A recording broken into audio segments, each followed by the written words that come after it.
Selanjutnya mari kita simak, kita dengarkan kajian yang akan disampaikan oleh Ustaz Iril. Pada beliau waktu dan tempat persilakan. Shallu ala Nabi, sallallahu ala Muhammad.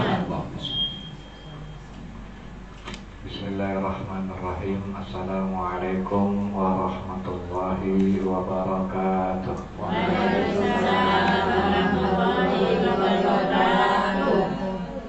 Alhamdulillahilladzi an'ama ni'matal iman wal islam wa ashhadu an la ilaha illallah wahdahu la syarikalah wa ashhadu anna Muhammadan abduhu wa rasuluh la nabiyya ba'dah.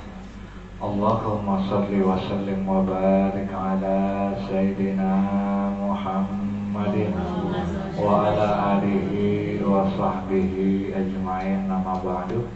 Alhamdulillah, puji beserta syukur marilah sama-sama kita panjatkan kehadirat Allah Subhanahu wa Ta'ala yang telah memberikan kepada kita nikmat sehat, nikmat hidayah dan taufiknya sehingga kita bisa kembali hadir dalam rangka mengkaji, mentadabburi daripada petunjuk Allah yaitu Al-Qur'anul Karim, yang insya Allah pada kesempatan kali ini kita melanjutkan pembahasan surah Maryam ayat ke-59.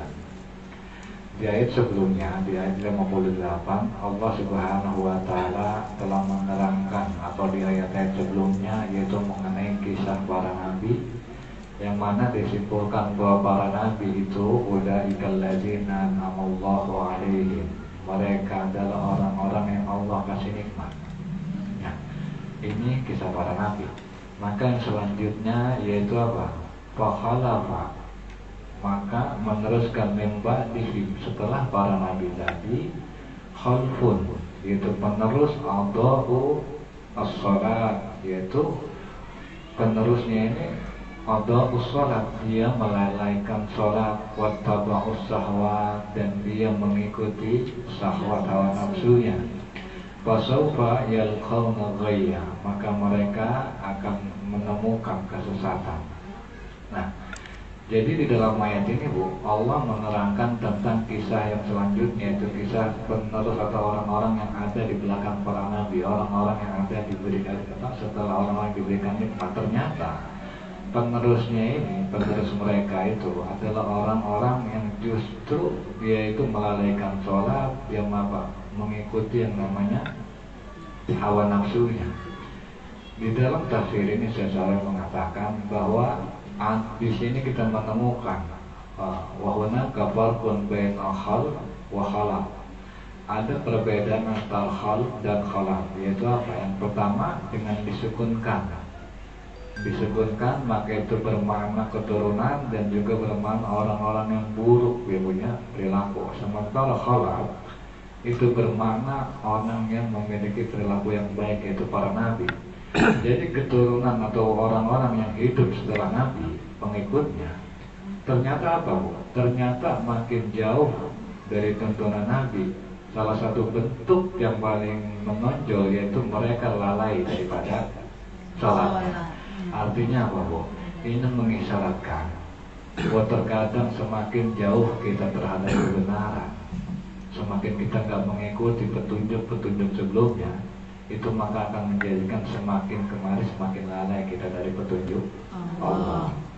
Kayak misalnya nih, kita punya mungkin salah satu di antara kita adalah ke atas itu mungkin kakek kita atau buyut kita yang kiai atau yang ustaz, ya kan? Cuman ketika itu apa? Hubungan antara kita dengan mereka terlalu jauh. Yang tadinya mungkin nih, kakek kita nasihatin ke anaknya, yang gitu. Tapi ternyata anaknya jauh, akhirnya makin jauh dari tuntunan, lahirlah kita makin jauh lagi. Dan itu penyebabnya apa?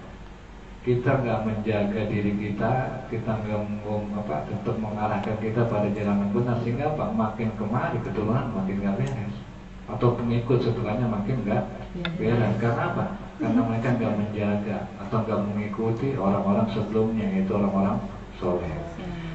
Dan juga di sini kenapa Allah katakan yang paling menonjol kesalahan penerus kita yaitu melalaikan atau meninggalkan yang namanya sholat.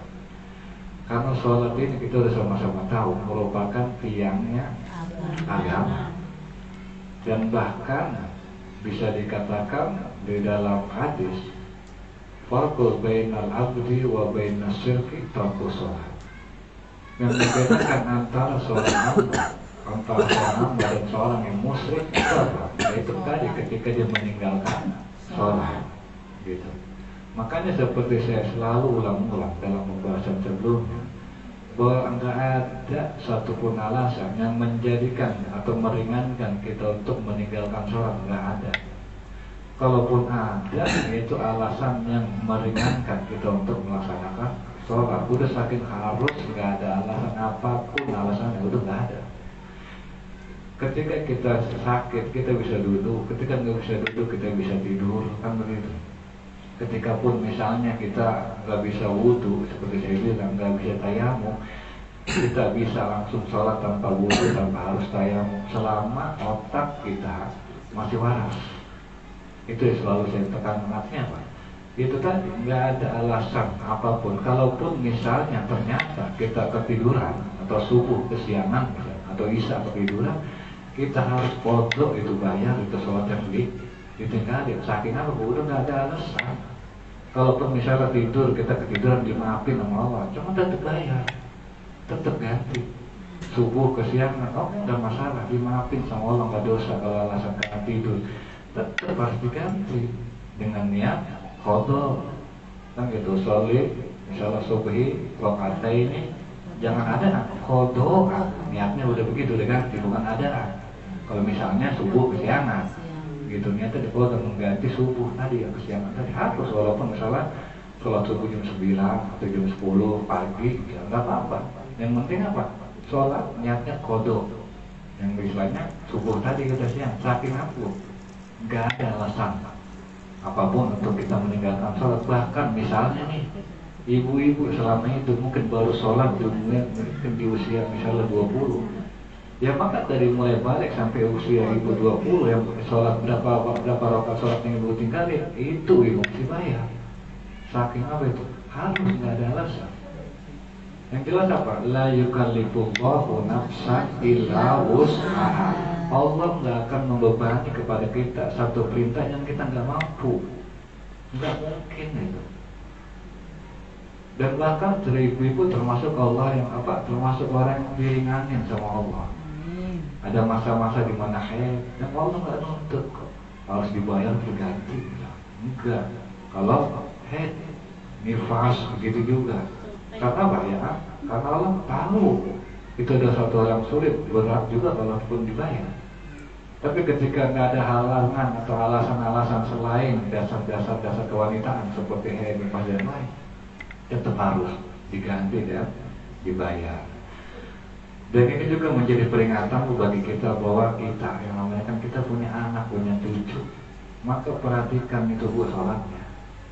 Jangan sampai kita ngelihat anak kita itu apa, nggak melaksanakan sholat. Bahkan kita apa di dalam hadis kan kita tahu, anak itu udah mulai diingatin sholat ketika umur 7, dan bahkan ketika 10 masih ke sholat juga dipukul. Nah sebenarnya kalau kita perhatikan tadi, kalau di usia 7 tahun nih, kita perintah anak tuh sholat, neng sholat neng, pas nemu maghrib sholat neng, pas nemu isya sholat, terus itu kita bilang selama dari usia 7 sampai 10, itu di usia 10 tanpa harus kita pukul juga udah pasti sholat, asal kita istiqomah ngingetinnya, gitu. Kalau misalnya 10 nggak mau juga dipukul, pukulnya juga nggak kasar, sekedar menunjukkan bahwa sholat ini penting, bahwa sholat ini wajib. Kenapa bu? Paling nggak kan pertama untuk dipahami anak, lu sholat dulu. Nanti kan ketika dia mulai udah dewasa, dia akan bertanya, gue sebenarnya dalam sehari 5 kali sholat sujud sama siapa? Kan begitu.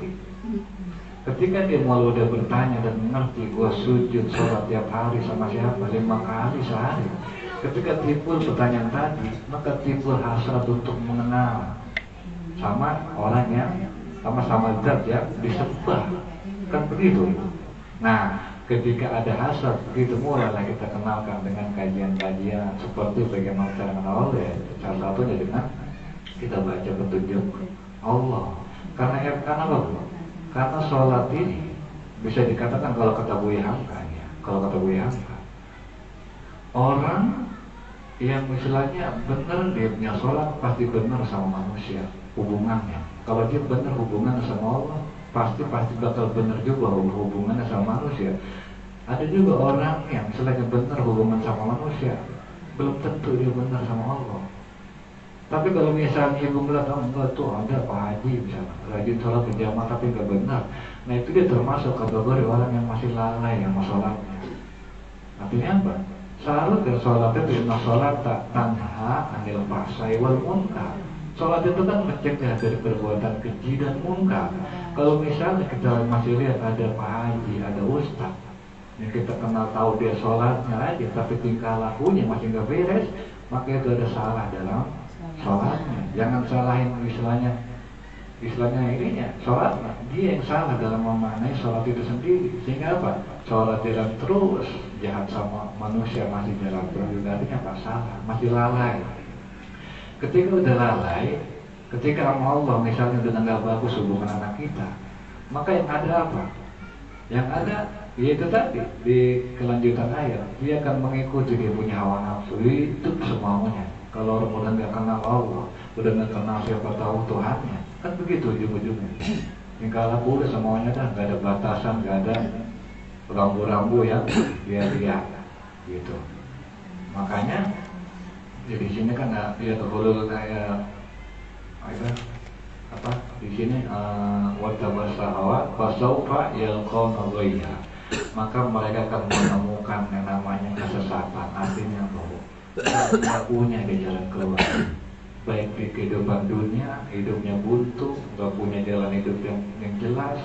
Di kehidupan akhirat begitu pun dia tersesat. Maka bagaimana cara kita mau keluar, ya kan, supaya kita nggak tersesat baik di dunia maupun di akhirat? Caranya gimana?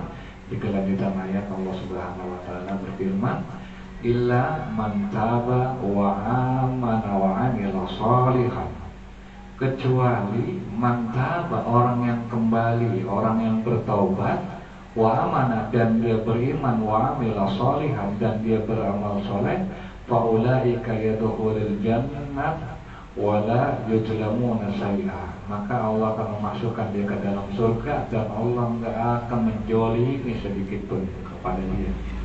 Artinya apa? Seperti saya bilang tadi, kalau misalnya dia lalai, kalau dia mengikuti syahwat, maka dia akan tersesat. Dia akan kemana dia jalan buntu, bahkan dia heran, nggak ada dia istilahnya menuntut dia untuk sampai ke surga, tersesat dia. Kecuali kalau kata Allah, artinya ketika Allah menggambarkan satu keburukan, Allah nggak mungkin nggak ngasih jalan keluar, maka Allah kasih jalan keluar kecuali orang yang dia mau taubat, dia mau kembali, begitu. Nah di sini secara mengatakan oleh taubat disuruti yajibu mura'atuha, dan syarat daripada kita mau taubat wahia an tuqli'a an dzambil ladzi taqafi, yaitu meninggalkan dosa atau kesalahan yang udah kita lakukan. Kalau misalnya salah kita dulu misalnya sama mertua, maka kita tinggalin kesalahan tadi, jangan sampai kita berbuat salah lagi sama mertua.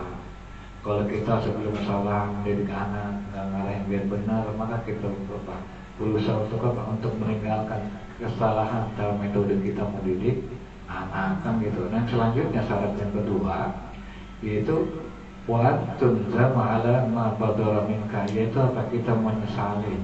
Kita udah tahu nih kita tinggalin, kita sesali. Nah yang ketiga wa tanwid wa ta'azzam ada adu udwa ila maratan ukhra, itu apa?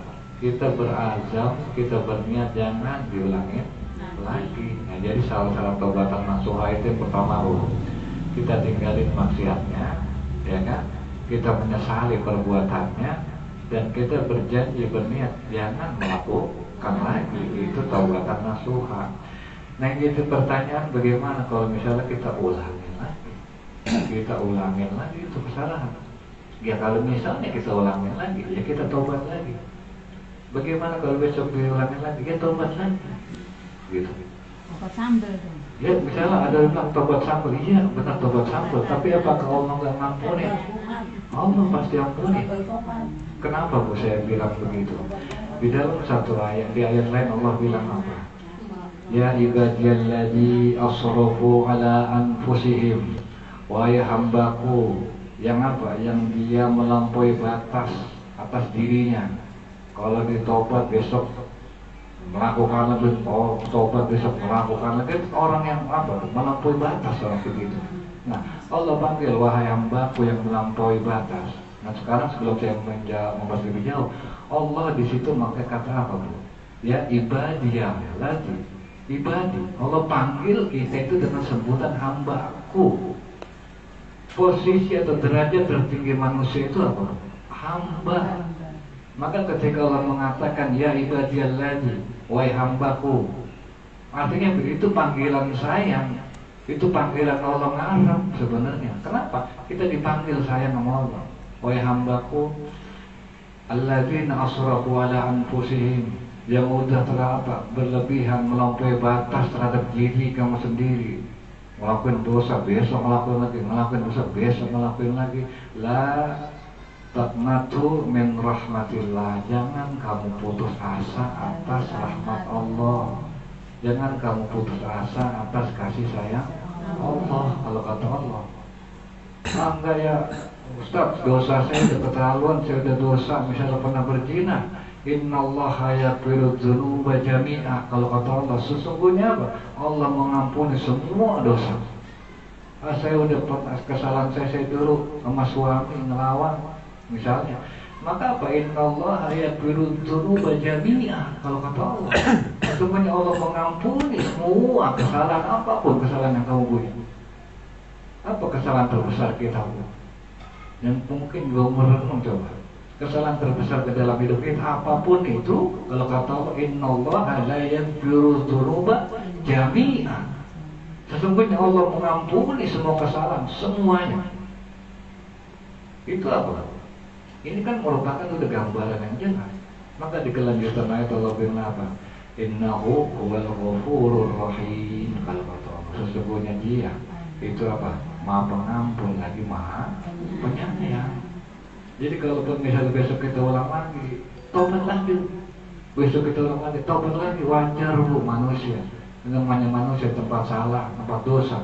Iya, emang kita sadar kita ngeledek. Tapi yang penting ketika kita tobat, kita jujur sama Allah. Jujur, gak ada kita niatan ngeledek. Karena pun kita berbuat dosa, jangankan yang sengaja, nggak disengaja kita bisa berbuat dosa. Itu namanya manusia, emang tempatnya salah. Tapi kalau sadar kita terbatas salah, jangan kita pernah putus asa atas rahmat Allah. Kenapa Allah bilang, kok ya ibadiyalladi asrafu ala anfusihim, wahai hambaku yang telah melampaui batas atas diri kamu sendiri. Itu apa? Lu yang orang hamba yang udah keterlaluan banget, lu punya dosa. Bahasa kita begitu. Allah masih panggil ya dengan kata ibadah, hambaku itu. Itu asrafu ala anfusihim itu ibarat kata manusia itu udah keterlaluan biasanya. Masih Allah panggil dengan panggilan sayang gitu. Makanya juga di kelanjutan ayat. Nah, di sini kan apa? Illa man taba, kecuali orang yang kembali, orang yang tobat, yang selanjutnya wa amana, dan orang yang beriman. Kenapa, Bu? Setelah kita tobat, kita disuruh memperbaharui iman. Nah, jadi pertanyaan kenapa? Karena Bu, yang namanya dosa itu adalah merusak kita punya keimanan. Karena kalau dalam hadis Rasulullah SAW bersabda, la tajni zani hina yajni wa huwa mu'min. Tidak seorang penzina melakukan zina ketika dia melakukan zina wa huwa mu'min, ketika itu di dalam kondisi beriman sama Allah. Ketika itu di kondisi iman sempurna, enggak mungkin. Ini penzina nih, melakukan zina, gak mungkin dia orang yang sempurna imannya ketika itu. Dan begitu juga wala yasriku sarik hina yasriku wa huwa mu'min, dan juga gak mungkin orang yang mencuri ketika dia mencuri dan dia sedang dalam keadaan beriman.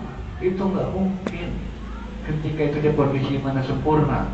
Begitu juga wala yasrabul khamr hina yasrabuha wa huwa mu'min, dan begitu pun orang yang mabuk, yang minum khamr, itu gak mungkin ketika dia minum khamr itu dia dalam keimanan yang sempurna. Artinya apa, Bu? ternyata salah satu faktor hal-hal yang merusak keimanan seseorang itu adalah maksiat. Kayak misalnya nih kita berzina sama orang, ketika kita zina mana kepikiran sih kita Allah? Ada gimana kita kok rusak bu gimana kita?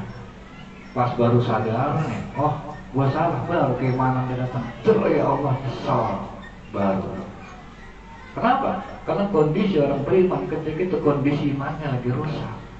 Maka ketika kita setelah diperintahkan untuk bertobat, kita diperintahkan untuk apa? Memperbaharui keimanan, begitu. Maka di kelanjutannya itu tadi diperintahkan kita memperbaharui namanya keimanan. Jadi salah satu faktor yang merusak keimanan pertama maksiat, yang kedua bodoh.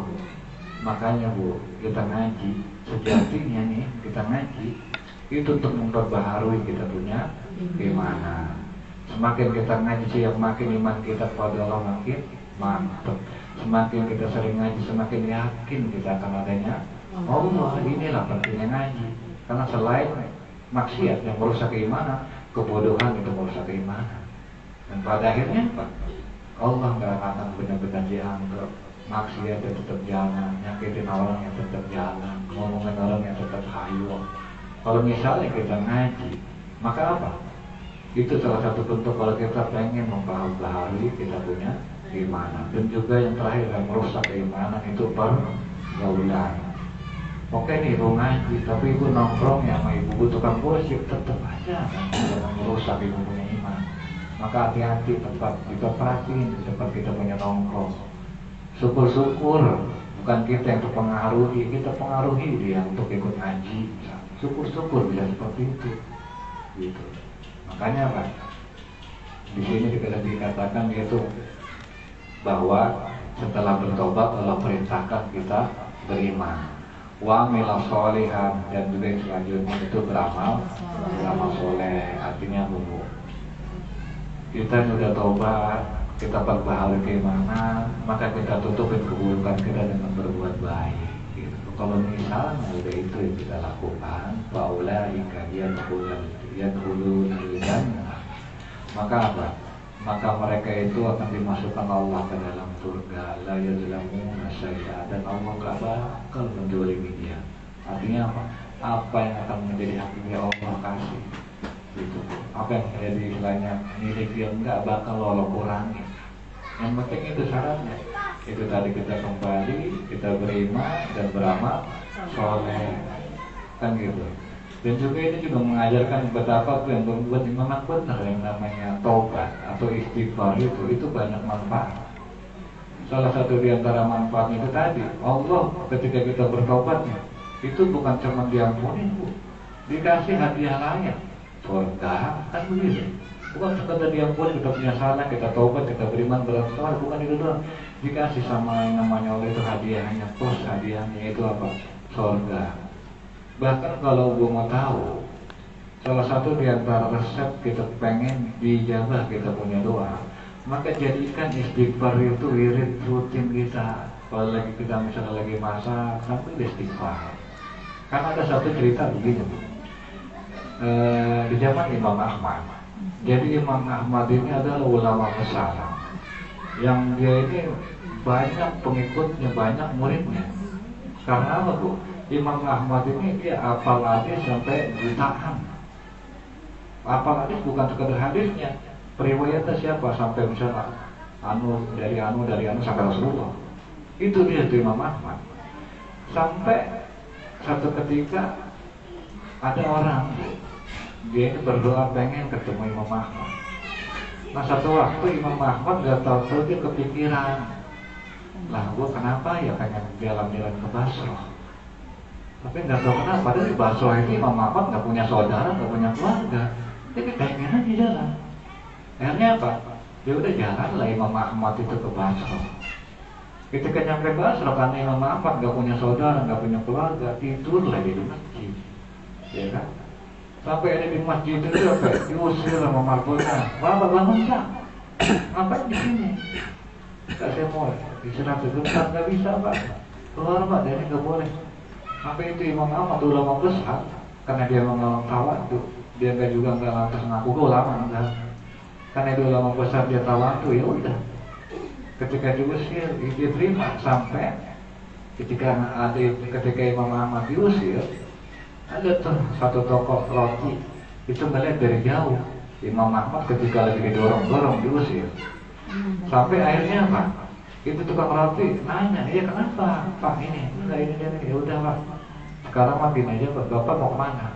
Saya nggak tahu mau, saya pengen main aja ke bakso. Ya udah Bapak sekarang gini aja, Bapak nginep di rumah saya. Akhirnya apa? Imam Ahmad terima tuh tawaran daripada tukang roti tadi. Nah, dan ketika malam biasa sebelum subuh itu tukang roti ngadonin lah dia punya adonan buat rotinya. Ketika dia ngadonin itu sambil baca istighfar, astagfirullah.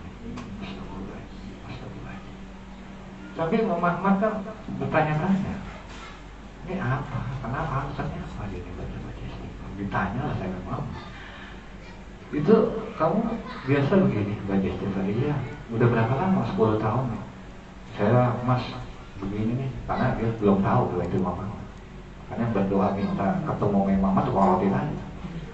Ini apa? Udah 10 tahun. Apa yang kamu dapatkan dari istighfar selama 10 tahun ini? Ya itulah Pak. Setiap saya untuk berdoa, doa saya pasti dikabulin. Apapun yang saya minta pasti dikabulin. Cuma satu yang saya belum dikabulin, saya pengen ketemu Imam Ahmad. Nah, Imam Ahmad ketika mendengar itu nangis. Oh ternyata ini nih yang bikin dia ujuk-ujuk kepikiran pengen datang ke Basrah. Yang gak jelas di Basrah itu ada saudara, gak ada keluarga, gak ada murid, gak ada siapapun. Dan ternyata kalau benar itu aturin Imam Ahmad ke tukang roti nanti yang dia bilang doanya selalu dijawab. Karena apa? Dia merutinkan dia punya baca istighfar. Makanya gak ada salahnya itu ketika masak istighfar, dirutinin nih punya istighfar. Ibarat kata kalau pisau itu kita asap terus, pisau nih, ibarat pisau asap. Sehingga ketika ibu mau berdoa, pakai itu pisau. Astagfirullahaladzim, ya Allah, saya punya hajat pengen ini. Insya Allah itu bisa jadi jalan buat ibu mendapatkan apa yang ibu harapkan. Gitu. Artinya, ketika saya ngomong begini Bu, juga bukan tanpa dalil. Artinya hikayat itu juga merupakan dalil. Di Al-Quran juga ada. Yaitu apa? Ketika Allah Subhanahu wa Ta'ala berfirman, Faqultu istaghfiru rabbakum.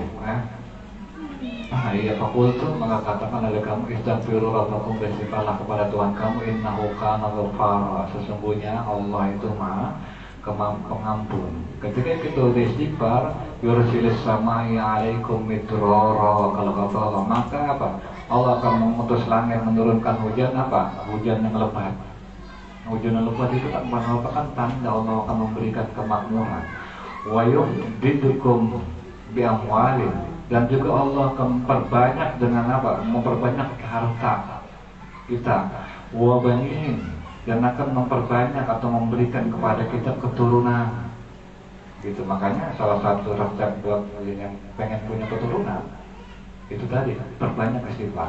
Dan juga wa yaj'ala lakum jannatin wa yaj'ala lakum anhara, dan Allah akan menjadikan bagi kamu kebun. Namanya kebun itu kan banda ibaratnya lah. Dan juga menjadikan kepada kita sungai. Istilahnya aliran yang istilahnya benar-benar bermanfaat buat kita. Gitu. Makanya ketika dulu Hasan Al-Basri ditanya sama orang, biasa kan ulama, ya Syekh, saya pengen punya anak. Ya udah Bu, baca istighfar. Ada lagi datang, ya Syekh, saya pengen ini nih, saya dapat kerjaan. Ya udah Bu, baca istighfar. Sampai murid nanya, Syekh kok apa-apa orang ngatur selalu jawabannya istighfar, perbanyak baca istighfar. Kan gitu. Ya kan emang ini dari gitu. Memperbanyak istighfar, taubat selalu kepada Allah. Karena dengan begitu insya Allah, yang pertama keuntungannya itu kita diampuni, yang kedua kita mendapatkan surga, dan yang terakhir dalam masalah urusan dunia insya Allah jamin. Artinya Bu, kenapa Bu di dalam Al-Quran atau kita ngaji ini selalu ngomong masalah akhirat?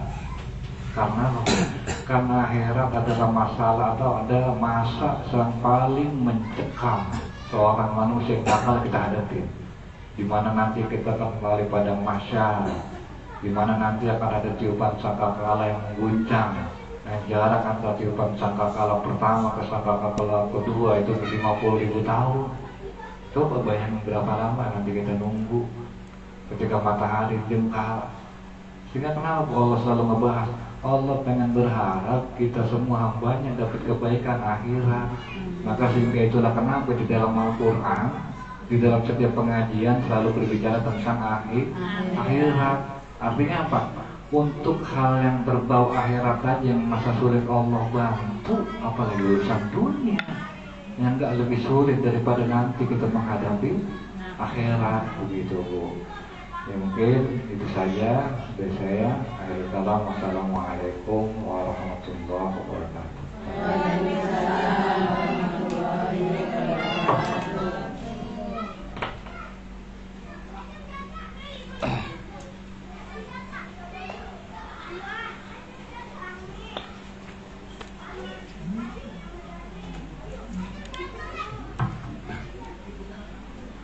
Baik Ibu hadiroh yang dimuliakan Allah Subhanahu wa taala, demikianlah penjelasan ayat 59 dari surah Maryam yang barusan disampaikan oleh Ustaz Iri.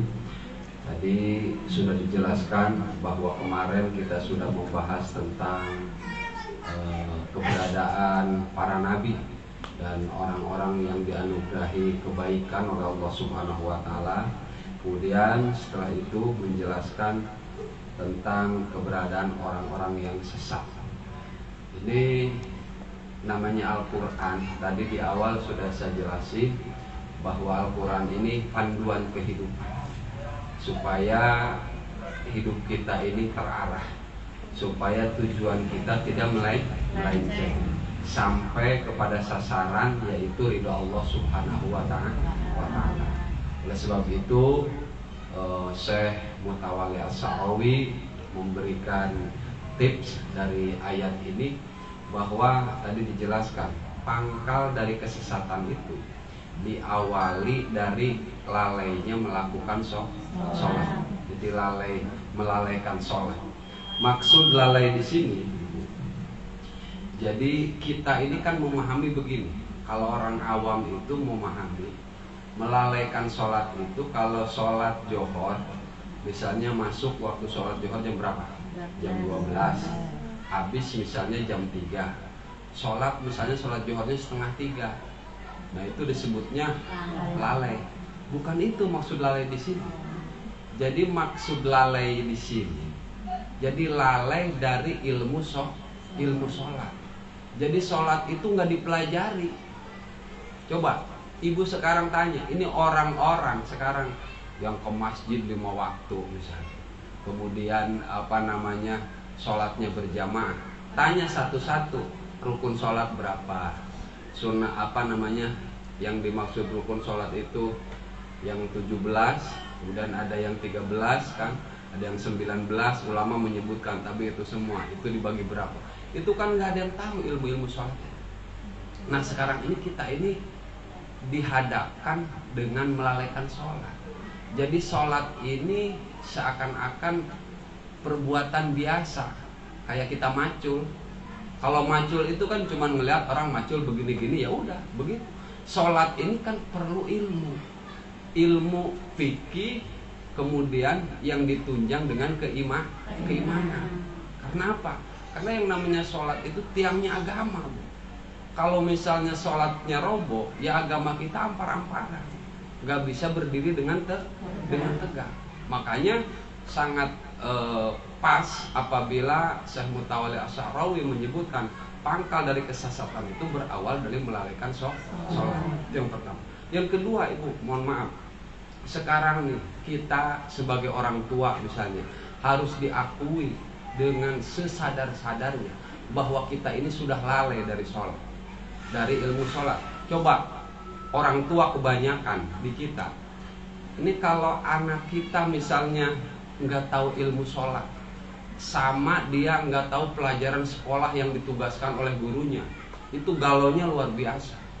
Ada nggak dengar ibu yang memasukkan anaknya privat tentang sholat? Ada nggak? Nggak ada. Ada nggak? Nggak ada.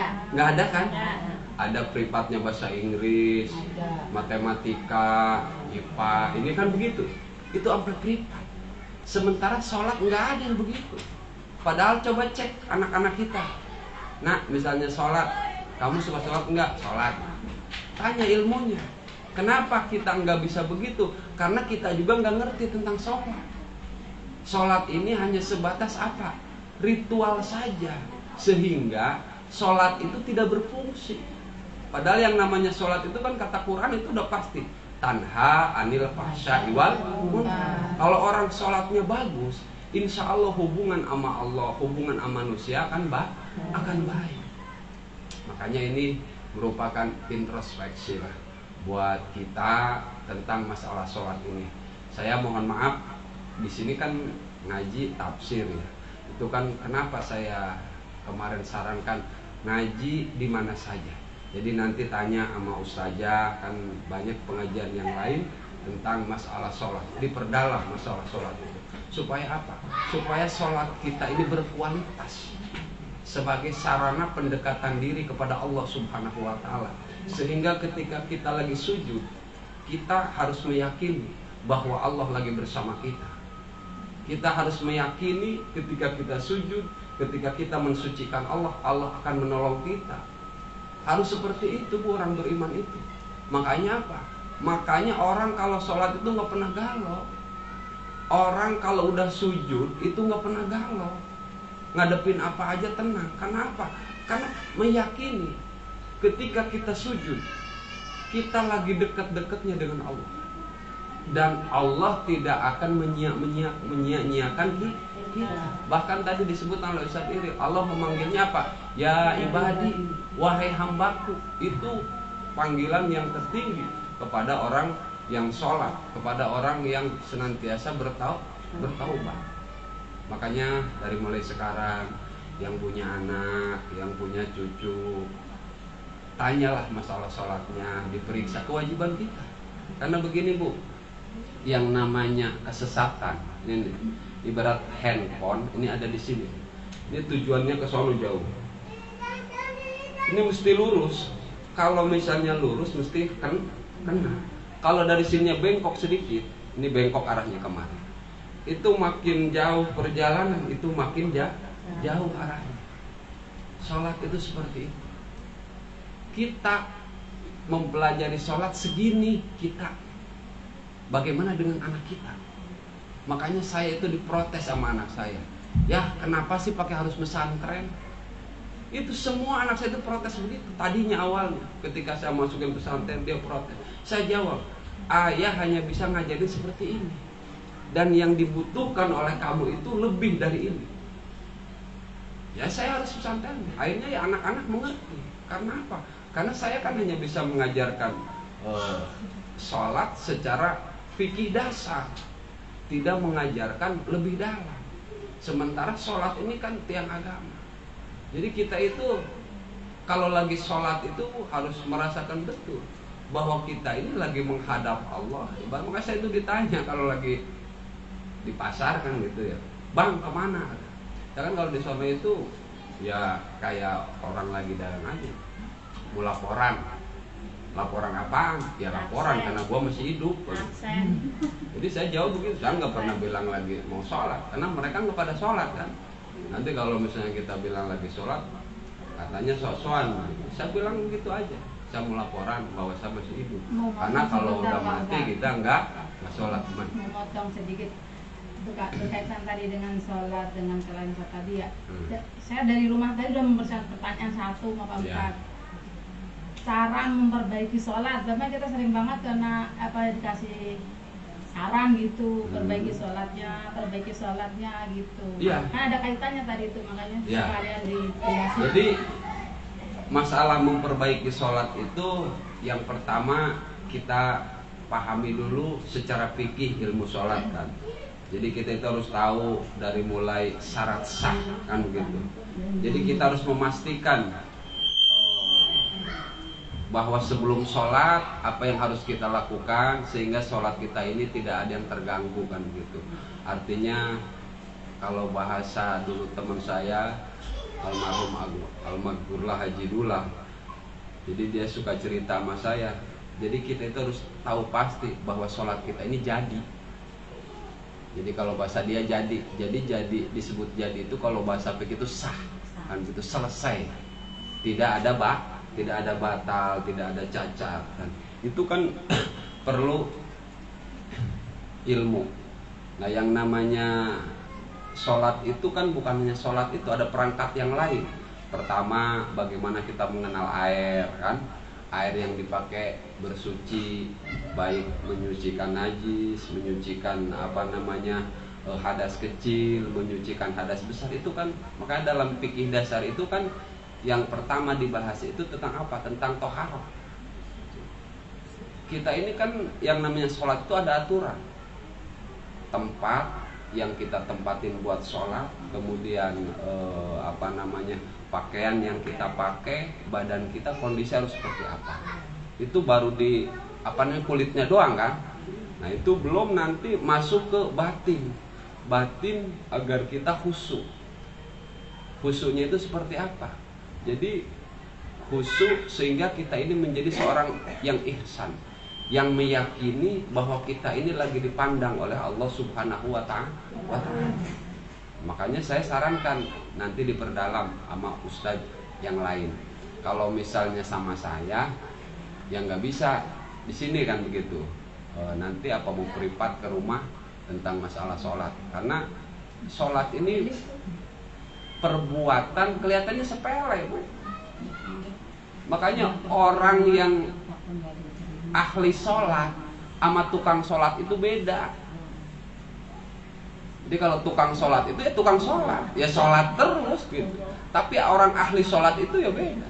Ketika dia melakukan sholat, kalau ahli sholat itu dia akan naik derajat keimanan, dia akan gitu. Artinya Allah itu benar-benar gitu ada dalam kehidupannya, sehingga dia bisa mengendalikan hawa nafsunya, dia tenang dengan kebesaran Allah Subhanahu wa Ta'ala.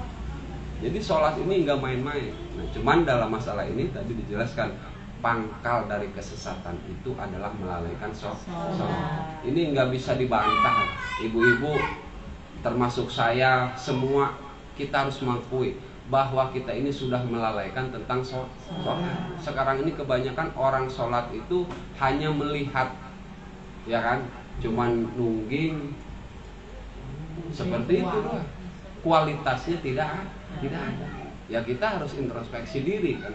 Makanya saya menyarankan yang punya anak masih kecil, udah masukin pesantren lah, biar nanti bisa sholat. Karena begini Bu, kalau udah tua mah, misalnya ya orang keluar pesantren, nggak pesantren, sama-sama ke masjid, sama-sama sholat, kan begitu. Cuman sholatnya ini kan beda. Sholat orang punya ilmu, orang nggak punya ilmu berbeda. Makanya hasilnya berbeda. Jangan sampai kita ini termasuk orang yang melalaikan sholat sehingga menjadi pangkal kesesatan kita. Tapi walaupun keadaan seperti itu, mudah-mudahan kita digolongkan oleh Allah Subhanahu wa Ta'ala yang disebutkan dalam ayat selanjutnya, yaitu illa man taba wa amana wa amila sholih, kecuali orang yang bertobat, yang beriman dan beramal soleh. Jadi kita akuin sekarang kesalahan kita, kan begitu. Orang bertaubat itu kan begitu, ngakuin dulu kesalahan, kemudian perbaiki, kan begitu. Apa yang menjadi kelalaian kita dalam masalah sholat kita, sholat anak-anak kita, perbaiki. Makanya saya kan selalu bilang, kalau ada anak kita bader apa gitu yang kurang-kurang terkendali, bisa aja ada kekeliruan kita dalam memberikan bekal. Di mana bekal itu? Ya di sholat itu. Kadang orang tua ini kan gak memeriksa. Harusnya kan sebagai orang tua itu kan memeriksa. Makanya kan dalam surah apa ya kalau nggak salah, surah Toha kalau nggak salah, wa'mur ahlaka bis sholat wastabir 'alaiha, kan begitu. Itu kan udah dikaji. Jadi perintahkan keluargamu untuk sholat dan bersabarlah dengan sholat. Kata Allah kan begitu. Urusan rezeki anak-anak lu bukan urusan lu, itu urusan gua. Kadang kita salah membekali anak. Sholatnya dilalaikan, kita sibuk galau, takut anak kita nggak kerja, kalau sekolah kesini nanti bagaimana anak saya. Padahal orang yang sekolah ke STM aja pada nganggur banyak. Sama kan? Sama juga. Makanya sama udah nyaranin, udah anak pesantrenin aja. Masalah nanti mau bisa apa, ntar juga kalau ada bakat di mesin, bakat di apa, dari pesantren masuk juga. Jadi tenang aja. Kan begitu. Ini yang masih generasi ibu-ibu yang muda ini. Jadi jangan salah membekali anak. Jadi yang namanya urusan dunia ini kan begini, kalau kata Ustaz Iril semalam, yang namanya hidup ini kan hanya dua. Yang pertama ibadah, kedua nunggu kematian. Cuman kita lagi nunggu mati ini dikasih hiburan oleh Allah, ya kan? Ya hiburannya macam-macam. Ada yang dikasih banda banyak, ada yang dikasih anak bader, ada yang dikasih anak soleh, ada yang dikasih istri cantik. Semua itu hiburan dari Allah, supaya menjadi sarana. Cuman jangan sampai dengan apa yang Allah anugerahkan, Allah titipkan itu kita malah jauh dengan Allah. Banyak bu, orang dikasih anak bader oleh Allah tapi dia jadi dekat. Ada orang dikasih anak soleh, anak yang punya pangkat jabatan oleh Allah tapi malah jauh sama Allah, dia sombong. Kan begitu. Semua yang Allah berikan kepada kita itu baik. Yang enggak baik itu cara kita mengelola anugerah Allah. Makanya ngaji ini sangat penting.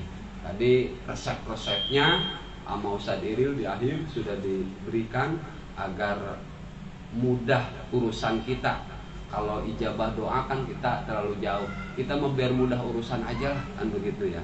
Jadi perjalanan kita itu untuk urusan kebaikan bisa mudah. Banyak istighfar. Cuman istighfarnya ini jangan kayak burung beo. Ngerti nggak? Kan burung beo begini. Subhanallah, diajarin sama tuannya kan bisa begitu. Tapi begitu dia ketabrak mobil, nggak subhanallah. Kenapa? Karena dia cuma di mulut. Kita harus beristighfar, menjadi mustaghfirin itu mustaghfirin yang benar-benar didasari dengan ilmu dan keimanan. Ketika kita ngucapin astagfirullahaladzim, kita sedang jujur kepada Allah, sedang mengakui kelemahan kita, ketidakberdayaan kita, bahwa kita ini sudah lalai, kita tidak bisa menghindari dosa, kan begitu. Bukan cuma astagfirullah, tapi ingatnya ini masak agak matang-matang. Begitu. Nah jangan sampai seperti itu. Jadi intinya apa bu? Intinya ilmu. Makanya ngaji, yang semangat. Jadi kalau ngaji itu jangan jangan repot ada ini, udah ngaji besok lagi. Itu jangan dibiasain begitu. Ngaji istiqomah. Niatin dari rumah ketika mau ngaji itu kan saya kasih tip-tipnya. Pertama pamit sama suami, niatin pingin dapat kebaikan dari Allah. Jadi ngaji itu begitu, dikuatin supaya apa? Supaya hasilnya maksimal. Walaupun sekarang kita ini misalnya, saya banyak gak tahu, sholat saya begini, udah ntar urusan Allah. Jadi nyandarnya yang benar sama Allah. Jadi akuin kebesaran Allah, akuin kasih sayang Allah, akuin bahwa Allah itu memberikan segala kebaikan untuk hamba. Seperti itu bu ya gambarannya. Ada yang mau ditanyakan lagi? Dah cukup ya. Cukup, mudah-mudahan ya setelah nanti saya kasih gambaran seperti itu, nanti ibu-ibu banyakin tuh ikut pengajian sama ustazah ini. Nanti tanya dah masalah sholat nih gimana. Supaya apa? Supaya kita punya sholat ini benar-benar menenangkan jiwa. Jadi saya tadi Saya sebutkan Bu, ketika kita bersujud itu kita mesti tenang. Makanya saya itu kalau kesal aja, kadang-kadang itu kadang namanya hidup kan ada kesal, kadang-kadang ya kesal dengan dengan anak, dengan murid-murid ngaji, dengan ya semua kadang-kadang ada. Ya udah, saya ketika sholat itu saya maksimalkan aja sholat saya. Jadi ketika sholat itu ya benar-benar sholat menenangkan jiwa. Karena apa? Ya Allah punya segalanya. Dan sholat merupakan sarana pendekatan diri kita yang paling puncak, dimana ketika kita bersujud. Mudah-mudahan kajian kita pada malam hari ini diberkahi oleh Allah Subhanahu wa Ta'ala.